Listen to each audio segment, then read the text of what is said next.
pre-recording it. Ooh. Just like the old days. Just hand cranking it. Yeah, exactly. We got Dave up front on a bicycle. Somehow that makes it work. There was some connection. Like, we saw there was... it was a little bit of low connection on my phone to the point to where I was like, I don't even know if I want to attempt trying to live stream this right now. Yeah, it's like, oh, good news, we did it live. Bad news, everyone hated it and complained. Good news, yeah. The bad news is now no one will know what we thought of the Gingerdead Man. This is a Patreon request, so thank you very much for the request on that. If you, yeah, it's requested by someone who clearly hated us. Man, it's not even. I don't know if it's. I would probably rather sit. This was a quick sit. I would probably rather sit through this than what Dave and I watched last week for a Patreon request. If you want to request, top tiers over on Patreon get to request a midnight screenings and who they want to see, do it. And this honestly makes all the sense in the world that the Gingerdead Man would get requested and that it's you and me reviewing it. And you and I are both in the same boat on this, in that this is the first time we've watched this all the way through. It's one of those, like, I've seen clips online. I've seen little like GIFs of it on different like articles and lists before. I think I've seen like they had like a snippet or two of it on some like you know, show like The Soup or something before. Like, I've seen like clips of it, but I've never just sat down and be like I'm gonna watch the Gingerdead Man because I have nothing fucking better to do today.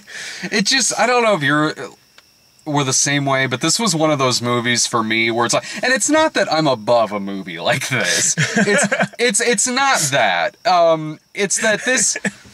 It's certainly Oscar nods or nothing or bullshit.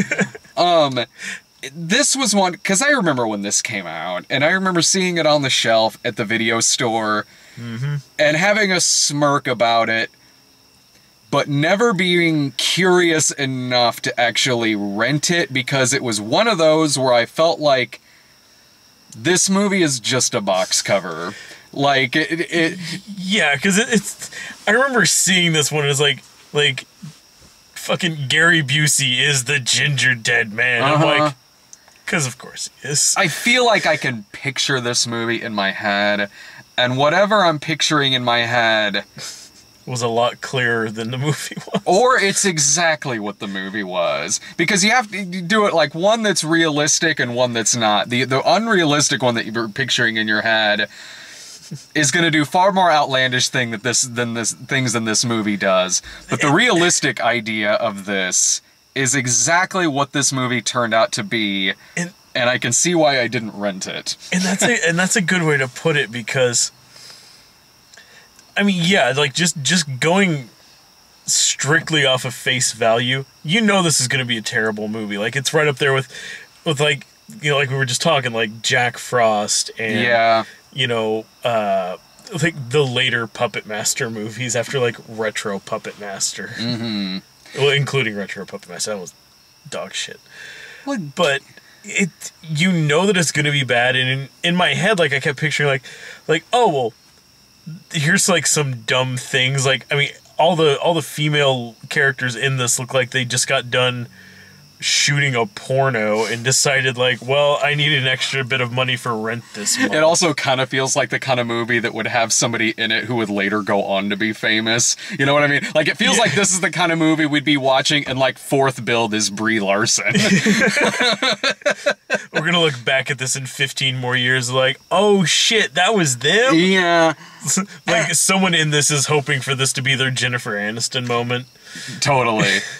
But I just kept picturing like since like all the females in this looked like they just got done stripping, I kept expecting them to like, it's like, I don't know, maybe he like rapes one of them. Like, I knew like, the movie was never gonna go there. Throw in like a fucking like breadstick joke, like have him like, you know, jerking off a fucking hoagie or something. Probably like, in the sequels, honestly.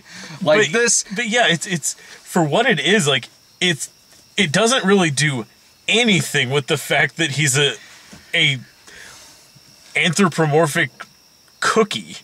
Like, it does nothing with it other than the fact that that's what he is. And it's exactly what I thought it was going to be. I knew it was just going to be... This is just a box cover. This is just like... That's a funny title. That's a funny gimmick. Gary Busey. And it's just going to be one of those kind of movies that stops there. Yeah, it's... There seemed like there was a lot more ambition in, like, the cold open, which is devastatingly cold, because I felt like we came into the movie halfway through. It's the only scene that Gary Busey is actually, like, physically in. And I gotta hand it to him in this scene, because he's really not bad in this scene. You know they only got him for, like, a day's worth of work. Yeah, it was like, we just need you to, like we're talking like bank robbery scene from like Point Break, like go nuts. Yeah, it sort of felt like if Mr. Joshua had survived and he got out of prison and this is the first thing that he did was to go stick up this fucking diner. Like it felt like somebody told him that this is Henry Portrait of a Serial Killer, because he's not being that like Gary Busey that you see on, like, I'm with Busey or that Amazon commercial that he's on. I mean, yeah, he's crazy. He's crazy, but still in, like, that restrained way before he started showing up on, like, VH1 and shit like that. Right. And I did kind of appreciate that, because so many people forget Gary Busey is a great actor. Like, he just lost his fucking mind. This is the guy who, the Buddy Holly story, Mr. Joshua, fucking Lethal Weapon, you know, Point Break. I grew up watching this one movie that he did. It's like the only rom-com that he ever did, and it was called Foolin' Around, with him and Annette O'Toole, where he's like a Texas guy who goes to college. He falls in love with her, and she's engaged to this, like, schmuck. And imagine if, like, okay, imagine The Graduate if Benjamin's from Texas. They don't have Simon and Garfunkel, but they have Seals and Crofts. And it ends with a car chase involving, like, a weenie mobile. It's actually kind of a... And instead of... Okay, imagine The Graduate. Instead of Elaine, when he's, like, banging on the thing. Yeah. Imagine if instead he crashed through the window on, like, a parasailing, like, glide. It's really good. You're gonna have to check this one out at some point. Oh yeah, you would love it. It's actually pretty funny. But yeah, Gary Busey, like, he is a great fucking... He's an Oscar-nominated actor. He lost his fucking shit over time. Yeah. It's kind of one of those things, like everybody kind of forgets, like Michael Madsen and Tom Sizemore and a lot of these guys that were in like that same kind of, you know, like character actor, like groove, like they were all really good actors who then went fucking crazy when the 90s stopped. Oh yeah. And there's parts like when an actor like that pops up in something and they're crazy and you kind of wonder if they just sort of let the cameras roll, like when Sizemore popped up on It's Always Sunny, or even in this, there'll be like voiceovers with the Gingerdead Man where he's just yelling about a rat. And I'm sitting there like, did a rat wander into the recording studio? It felt like they captured that audio and then they were like, oh, fuck me, we gotta use this. He's yelling at a rat for like 20 fucking minutes, man. It's like, all right, I'll get the puppet guy. And it's spliced in as awkwardly as you'd think it would be. It's just in the middle of a scene. Like, like they're trying to figure out where he went, cut over to him yelling at a rat on like a baker's rack. And then after doing that for much longer than it should have, for a movie that's only an hour long. A key word about this movie is much longer than it should have been, because, okay, they tell you this movie is 70 minutes. That's a lie. Not that it's longer. There are 5 minutes worth of opening credits, 10 minutes worth of ending credits, outro, and padding to shit throughout this thing. This thing only takes place in, like, a bakery, and that's it, aside from the opening scene in the diner. This movie is basically shot in real time. Oh, which is weird because it'll start out with a nighttime establishing shot, dialogue, it's daytime outside, more dialogue, nighttime establishing shot. What feels like it's a 20-minute conversation must have taken place over the course of 24 hours. Yeah, continuity got nowhere near this thing. Dude, no. Not at all. It's impossible. Like, there at the beginning, it was fucking impossible to tell, like, is this the same actress? Okay, it's nighttime. Or, oh no, okay, I guess it's daytime. Well, I guess if it was nighttime and now daytime, maybe, okay, they're at a bakery, people are starting to show up, like, for their shift, people are cooking. Okay, this must be the opening of the bakery. And then 20 seconds later, you look outside, it's nighttime, somebody's shooting a shotgun, and they're like, hey, we're closing up. It's already too late to be here. It's like, what? We're all over the fucking place with this. Yeah, and it's one that, there's a lot of movies like this, where serial killer dies, becomes something else. There are ones that are very ambitious and do it fairly well, like Child's Play, or I guess you would count Shocker in that genre, maybe, I guess. He dies, come back to the lightning. And then there's ones that, your Jack Frost and your things like that, where it's... Hologram Man. Yeah, Monstered. Monstered, which is legit really funny. Yeah. Like that wasn't trying to be serious at all. It was a straight up comedy, and it did a lot more than this movie did. Like, this is an exploitation movie. Of course you're selling it on its name, on its gimmick, on its plot, and everything, but given that this movie is also in 2005, or was released in 2005, you can already kind of see the aesthetic of it in your head, and it's not that interesting to look at.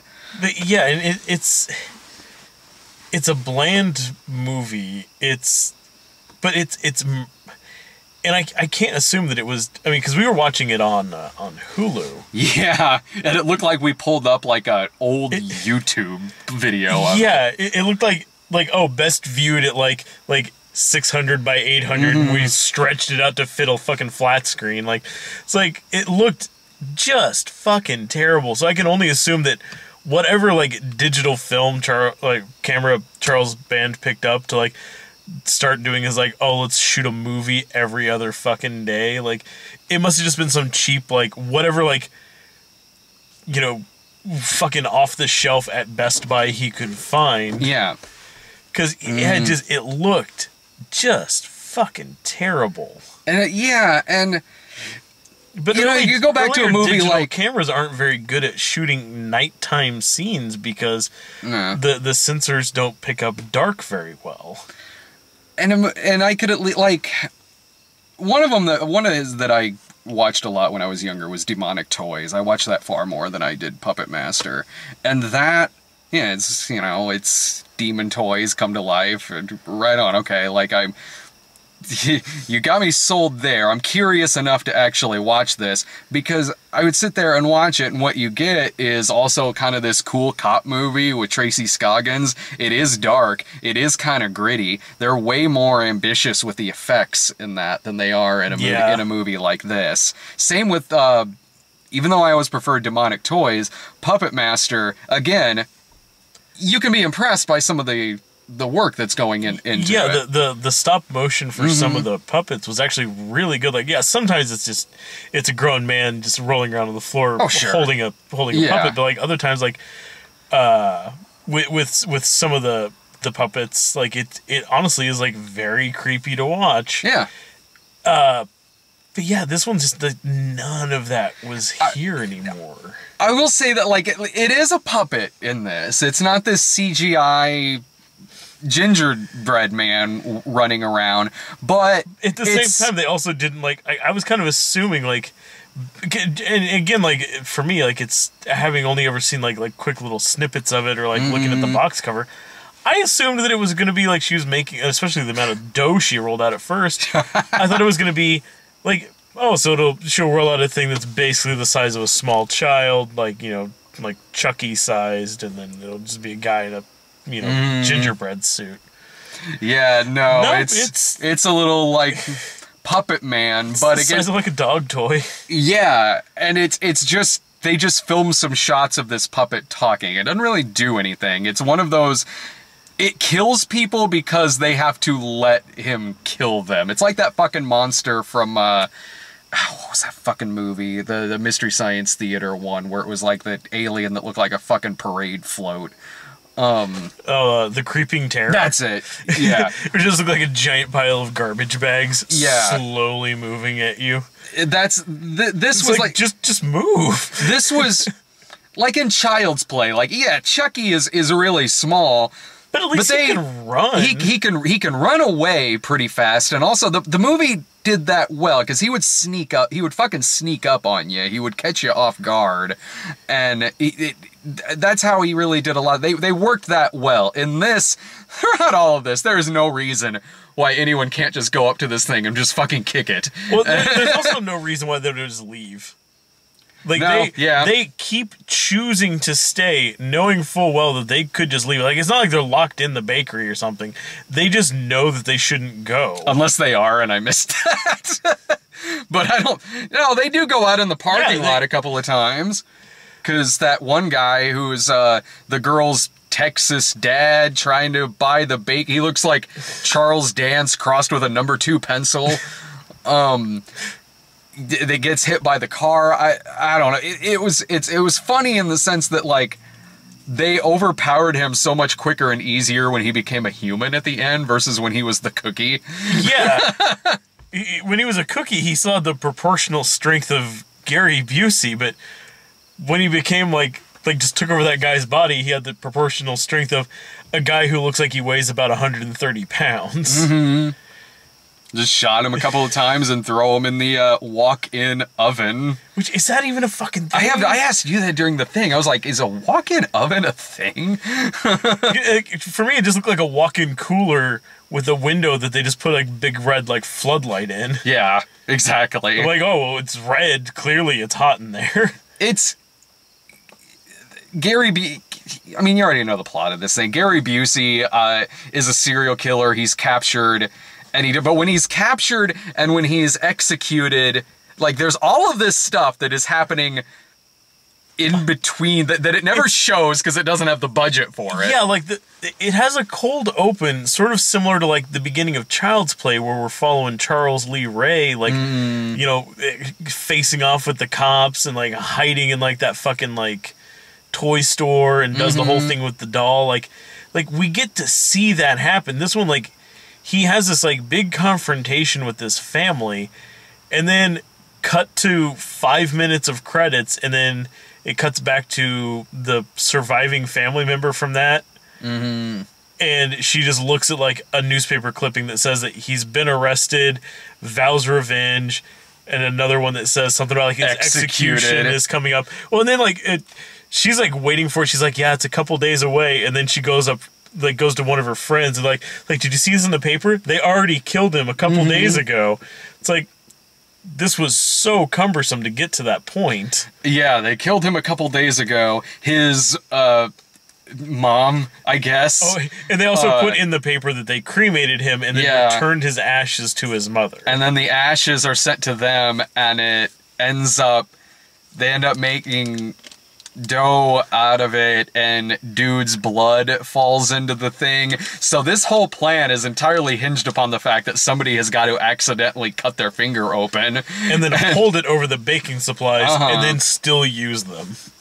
There's so much nothing in this movie because they don't do anything beyond it's just a hand puppet yelling at the screen, and then he'll get someone with a knife or he'll hit the guy with the car. The rest of it is just drawn-out dialogue sequences of the kind of love interest guy who comes in like he's Thomas Hayden Church from Demon Knight. Yeah, like they put in a romantic subplot into this, which was just wildly unnecessary. Well, it was necessary in the sense that it would have been a 20-minute movie without it. Because that is most of the movie, is this, like, love triangle kind of going on in it. Because he shows up with the bitchy girl, and then is in love with the main girl. there's a wrestler guy who I forgot about until he showed back up at the end of the movie. Like, yeah, he leaves towards the beginning and then literally just jumps back into frame at a point. Mm-hmm. It's like, oh, like I saw some commotion through the window.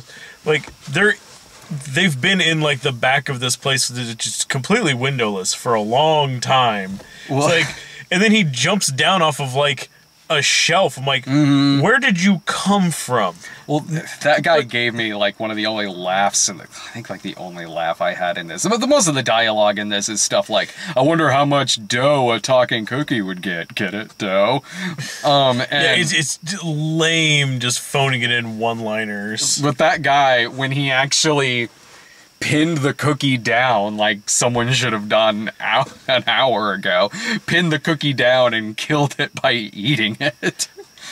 I did get kind of a laugh out of that, mainly because I was also like, well, finally someone did that. It didn't really work out too well for him afterwards, but finally someone had enough sense to at least be like, okay, I can walk up to this thing and easily pin it down. Yeah, I mean, it's tiny. It's like a foot tall. Yeah. Oh, yeah. But and since it's such a crap puppet, though, too, is like everything it does is in cutaways or it just magically teleports. Like there's so many scenes where it's like it's in this like walk-in cooler and you can hear it in there. It's eating and throwing stuff out of it, and they're standing about 5 feet away from it, and they're like, okay, like, well, shit, let's trap him in there. And they rush the door and close it. They're like, did we get him? I was like, I don't know. Hold on, I'll check. And they just immediately open the door back up. It's like, nope, he's gone. And you hear him laughing. Like, he's like laughing behind them. It's like, how? Like, we could see the door the whole time. He didn't leave. It's like he's just behind them because the script called for it, but they couldn't show him running away. Or like anytime he attacks somebody, it's like whenever he cuts that one gal's finger off. Oh yeah, you see it like holding a knife behind his back, and then there's just a close up of zip. There goes the knife, and then finger falling through the sky, and then cuts back to he's standing there now with the knife in front of him holding it. Yeah, it's like, oh, so we just did that with a series of cutaways, but that's how everything he does is done because it's such a terrible puppet it can't hardly even move. They shot about 2 minutes worth of the puppet in the same exact camera angle and spliced it into the movie, no matter where the scene is taking place in this bakery. And that death scene was definitely one where it was all dependent on this person has to be stupid enough to walk up to this thing and be that. And this is and be that dumb to put their hand right to let him cut her fingers off. And it's one where even the guy, like after he saw this puppet talk and run away, maybe kill somebody at that point, I can't remember, but he was still like being skeptical about it. Like, that can't be a real thing. Like somebody just playing a prank, man. Yeah, the college students from Medea Halloween. They're the only people in movies who could have pulled a prank like that off. They hacked into the plumbing. They hacked into... Fuck. God damn it. There's just better movies like this you could be watching. If you want one, that, again, that's more ambitious and grittier and whatever, you got Child's Play. If you want one that's funny and really over the top, you got The Horror Show, where Brian James turns into like a lobster at one point in that movie. Or you got Monstered. This is one where you could tell they had an idea and they just stopped there. Like that was it. Yeah, like the entire plot of this movie could fit a Post-it note. Yeah. Hell, the script practically could. Like, it was only an hour long. It's not like it was a very chatty movie. It kind of, but the thing is, it kind of is. But they do spend a lot of the time just sitting there talking. Yeah, because again, they could only use the puppet every fucking now and then. So a majority of the movie is these characters talking about their romance and bullshit. Yeah, just walking back and forth to the two locations in this bakery. the front where they sell stuff and the back where the kitchen is. That's it.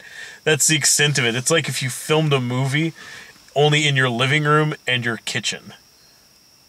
Yeah, I've made movies like that. I have no idea what the sequels of this thing are like. I'm sure they're more over the top than this. They're for as ridiculous of a premise as this is, it doesn't. It's still underwhelming. Like, it doesn't do anything with it. Like I said, like the fact that he's a fucking cookie man plays no bearing in this. Like, it's just a thing. Like, he could have come back as literally any object. Yeah.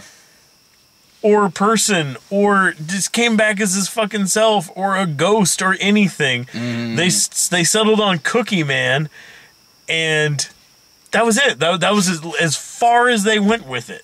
It was what I thought it was going to be. I was just watching something play out just as it was playing out in my head in 2005 when I saw the box cover on the shelf. Man, I know the next Patreon request is like a religious movie for me and Dave to watch. Fun. Oh, yeah, it's a Stephen Baldwin one, too. So, again, like I said, if you want to request anything, go to patreon.com/thecinemasnob. I'm always throwing up blog entries on that for people to put their request in the comments for them. I was gonna say, like, that's really morbid if you're just like, I'm always throwing up. I'm always vomiting so hard on there. Just vlog after vlog of just like, just you retching into the same. I gotta get them hits. This has turned into a really weird sight. So, yeah. So we're here to talk about the nut job, too. It came close to being that when we reviewed Jason Bourne. True. Fucking motion sickness of the movie. It came so close. Like, you're gonna see us getting sick on camera. Then hold it in until I hit record. It made me sad. I was reading a thing the other day. It was like it's sounding less and less likely like they're gonna do any more sequels to like the Bourne Legacy. Yeah. You know, so the whole Renner plot line is pretty much stopped. But they did make a boatload of money off of Jason Bourne, so I would not be surprised to see more of that. Man, I don't want that. I don't want that at all. I want more Gingerdead movies. So just take some Dramamine before we watch it. Good fucking God. God, could you imagine watching that if, like, the IMAX was fucking built when we saw that movie? See that shit in IMAX 3D and oh just my throw up fucking everywhere. God. Oh. So it's Gingerdead Man. I don't have anything else to say about it, do you? Fuck. It's a confusing ass mess, and it definitely makes me think, like, I don't need to see any other of these, like, newer Charles Band movies. Like, I'll always have Puppet Master. Oh, yeah, I'll always have Demonic Toys and Baby Oops-a-Daisy. Alright, so, speaking of, coming Thursday, we're going to be reviewing Annabelle Creation. Demonic Toys. Yeah. So, actually, this is the prologue to that. This is to that review. That and Nut Job 2, so, see you Thursday.